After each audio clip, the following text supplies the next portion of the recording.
Big boss Malayalam സീസണിലേക്ക് കോമണേഴ്സിനെ തിരഞ്ഞെടുക്കുന്ന show ആയ അഗ്നിപരീക്ഷയുടെ 2ാം episode ഹോട്ട്സ്റ്റാറിൽ post ചെയ്തിരിക്കുന്നു.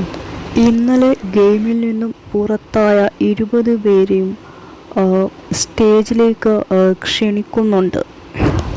അവരെ 3 ഗ്രൂപ്പുകളാക്കിയിട്ട് തിരിക്കുന്നുണ്ട്. ജഡ്ജസ് ആയ അഖിൽ മാരാർ, രഞ്ജിനി ഹരിദാസ് ആൻഡ് അഖിൽ മാരാർ തുടങ്ങിയവരാണ് 3 ഗ്രൂപ്പുകളാക്കി മാറ്റുന്നത്.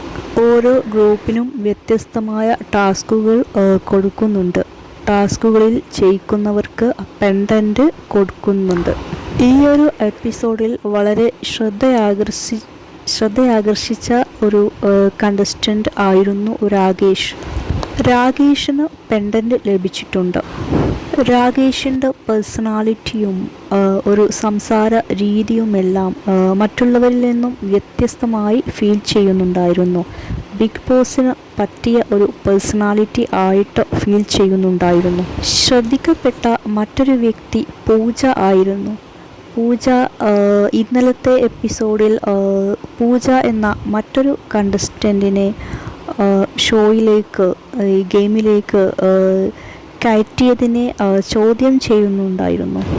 കീ ലഭിക്കാതെ ആ കണ്ടസ്റ്റൻറ്റിനെ ഷോയിലേക്ക് കയറ്റി എന്ന കാര്യത്തെക്കുറിച്ചായിരുന്നു ചോദ്യം ചെയ്തിരുന്നത്. പൂജയോട് രഞ്ജിനി ചോദിക്കുന്നുണ്ട്, നിങ്ങൾ ആ സമയത്ത് എന്തുകൊണ്ട് ഈ കാര്യം ചോദിച്ചില്ല എന്ന്. പൂജ ആ സമയത്ത് ഒന്നും പ്രതികരിച്ചിട്ടുണ്ടായിരുന്നില്ല, പക്ഷേ ഇപ്പോഴാണ് ചോദിക്കുന്നത്. അതുപോലെ ഒരു ഗെയിമിൽ രാകേഷിൻ്റെ കട്ടകൾ വീഴുമ്പോൾ അത് പൂജയുടെ കട്ടയും അതിൻ്റെ കൂടെ വീഴുന്ന ഒരവസ്ഥയുണ്ടാവുന്നു. ആ ഒരു സമയത്ത് പൂജ രാകേഷിനെ പറ്റി അറിഞ്ഞുകൊണ്ട് ചെയ്തതാണെന്നുള്ള തരത്തിൽ സംസാരിക്കുന്നുണ്ടായിരുന്നു. പക്ഷേ രാകേഷ് അറിഞ്ഞുകൊണ്ട് ചെയ്തതായിരുന്നില്ല. അറിഞ്ഞുകൊണ്ട് ഒരിക്കലും തൻ്റെ കട്ടകൾ തള്ളിയിടില്ലല്ലോ. കാരണം രാകേഷിന് ജയിക്കണമല്ലോ. ജഡ്ജസ് ചോദിക്കുന്നുണ്ട് പൂജയോട്, എല്ലായ്പ്പോഴും മറ്റുള്ളവരെ ബ്ലെയിം ചെയ്ത് മുന്നോട്ട് പോകാനാവില്ല എന്ന്. പൂജ ഡേഞ്ചർ സോണിൽ ആവുന്നുമുണ്ട്. ഇന്നത്തെ കണ്ടസ്റ്റൻസ് കുറച്ച് അനർജറ്റിക് ആയിട്ടാണ് വന്നിട്ടുള്ളത്. അതുപോലെ ജഡ്ജസും ഓവറായോ എന്ന് തോന്നി. അതുപോലെ ഗെയിമിൽ താഷിയും ജെറ്റിയും വളരെ നന്നായി കളിക്കുന്നുണ്ട്. പെൻഡന്റ് ലഭിച്ചത് താഷിക്ക് ആയിരുന്നു, പക്ഷേ ജെറ്റിയും ഡിസേർവിംഗ് ആയിരുന്നു. ഇന്നത്തെ എപ്പിസോഡിൽ ജഡ്ജസിന് തന്നെ ദേഷ്യം വരുന്നുണ്ടായിരുന്നു. ഷിജു കട്ടകൾ വളരെ നന്നായിട്ട് തന്നെ ഗെയിമിൽ വെച്ചിരുന്നു.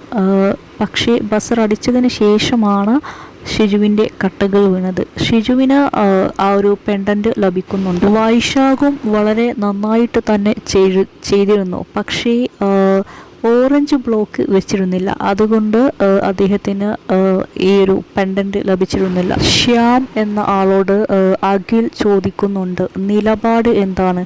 ആ സമയത്ത് റിയാസും രഞ്ജിനിയും ഒക്കെ ചിരിക്കുന്നുണ്ട്. റെനീഷയും ചിരിക്കുന്നുണ്ട്.